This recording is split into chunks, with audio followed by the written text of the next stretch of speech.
अस्सलामुअलैकुम दोस्तों, welcome back to our channel find Urdu.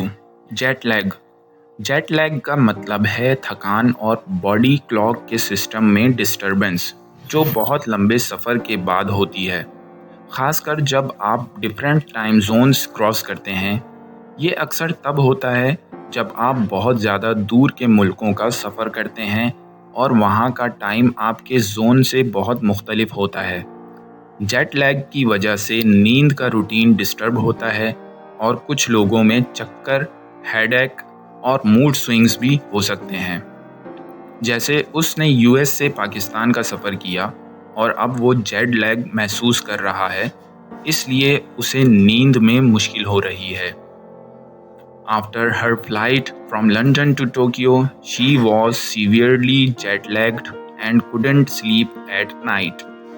London से टोक्यो का सफ़र करने के बाद वो बहुत जेट लैग महसूस कर रही थी और रात में सो नहीं पा रही थी। जेट लैग का मतलब है टाइम जोन चेंज की वजह से बॉडी का थकान और अनयूजुअल फीलिंग महसूस करना।